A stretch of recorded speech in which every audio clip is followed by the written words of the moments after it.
Resuming debate. Reprise de débat. The Honourable Prince George, Peace River, Northern Rockies. Thank you, Madam Speaker, and I'll be sharing my time with the member from Kenora.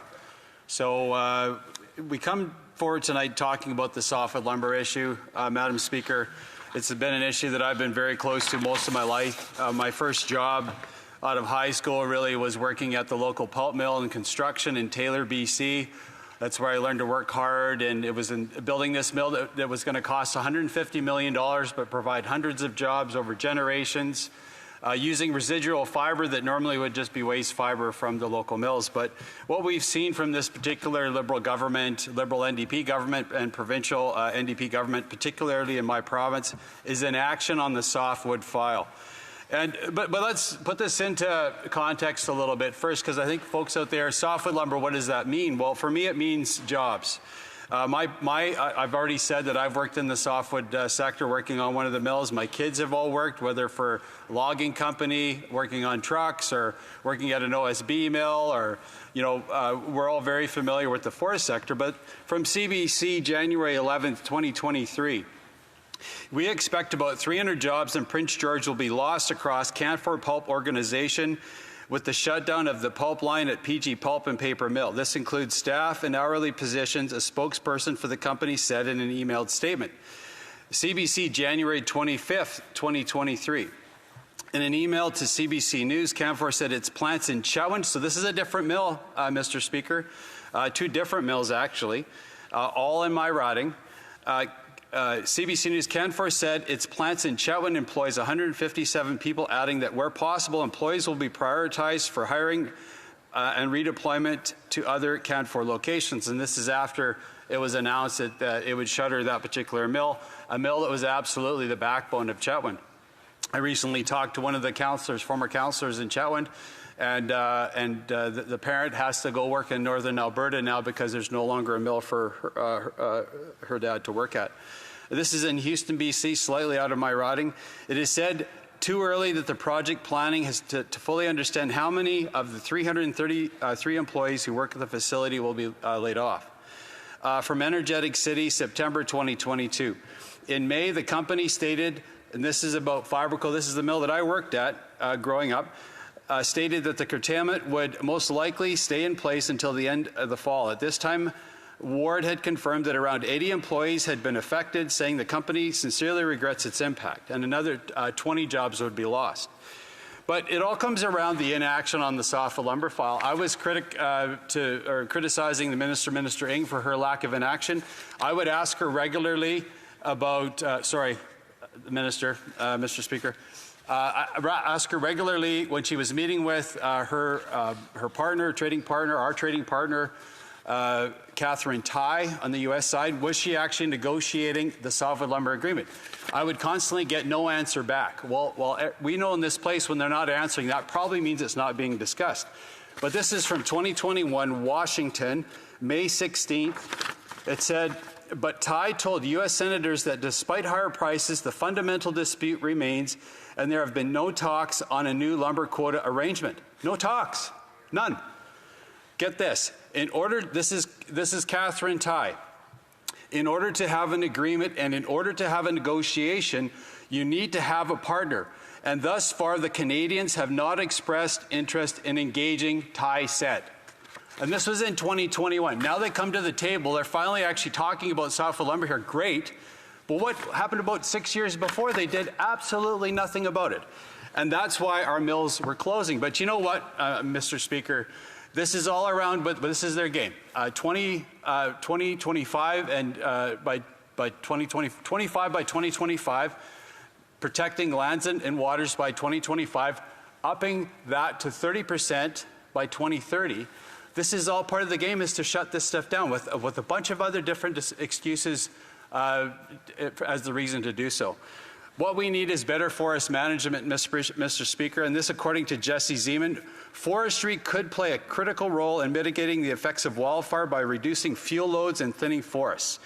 It's about time we have a government that takes our softwood sector serious, Mr. Speaker, and I hope that, at least with this conversation, that we cause this government to do so. Thank you, Mr. Speaker. Questions and comments? Question commentaire. L'honorable.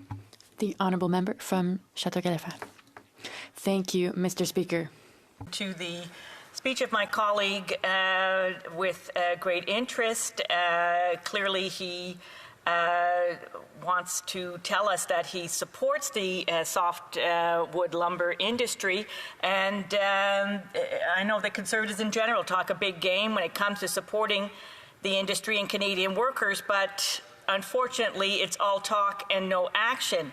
And we hear a lot of buzzwords, we hear a lot of slogans, but the simple fact of the matter is that when it came to voting for support, for funding support for the management of the Canada-US softwood lumber file, every single Conservative in this House voted against it. And so I'd like to know how that member can defend that vote to the companies and workers that they care so much about. For Prince George, Peace River, Northern Rockies. It'd be funny if it wasn't so sad, Mr. Speaker. Here's a member of a government that's done absolutely nothing, and I just proved it, that the minister responsible did nothing for 6 years, even as evidenced by Catherine Tai, the U.S. Trade Secretary, did nothing. We got it done within 6 months, Mr. Speaker. So here's the government that's done absolutely nothing. Now they've been in government for almost 9 years, still not there yet. We got it done within 6 months. I think we did pretty good.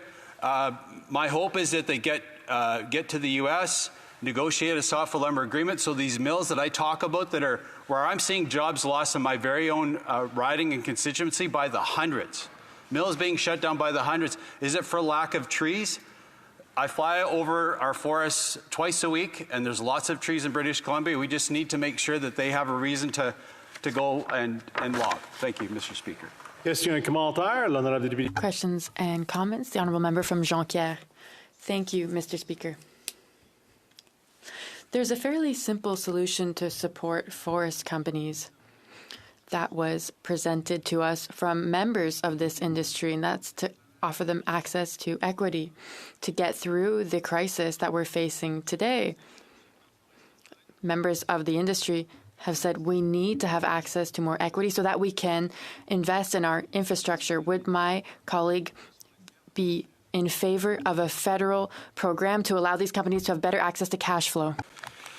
Well, I can't speak to what the Block's plan is for equity and for the forest sector, but you know, when I had my job as a 19-year-old working on a construction site where it was building a pulp mill, they didn't need the equity. They went and got it because there was a good business case for developing, whether it's a lumber mill or the residual fibers that would be used from a lumber mill for fiber, for making paper and other products. It wasn't necessary. We had a great flourishing forest sector, especially after we had our softwood lumber dispute settled in 2006. So I think we need to get back to that, where we actually have a government that cares about our softwood sector, cares about our forests, that actually wants to better manage our forests. But what I can see from what the Environment Minister and Fisheries and Oceans Minister, it's all about shutting it down. Thank you. Questions and comments? The honourable member for Courtenay Alberni. Well, Madam Speaker, my colleague, and I appreciate his speech and his passion on this. Again, we need a Team Canada approach. But he keeps going back to the agreement under the Harper government, Mr. Speaker. And that agreement gave away $1 billion US of collected duties which legitimately belong to Canadian softwood producers, Mr. Speaker. Now, about half of that amount actually went to the US lobby group, Mr. Speaker, which started the dispute. So I guess my question to my colleague is an agreement which sends $500 million US to those that started the whole thing, to our opponents, if you want to call it that, because they're not really partners, Mr. Speaker, you know, when they're taking that approach. Is that the kind of agreement that my colleague wants to reinstate? 45 seconds. The honourable member for Prince George, I'll do that again. Prince George, Peace River, Northern Rockies. Yeah, thank you, Mr. Speaker. And I guess I appreciate what the member has to say, but all I can see from my perspective, I just read how many news articles talking about literally hundreds of jobs being lost with the current situation without a softwood lumber agreement. Again, back when we came into government, 2006, it was done within 6 months. It was done, and that's what we're proposing again. And we will get it done again, and we will bring it home. Thank you.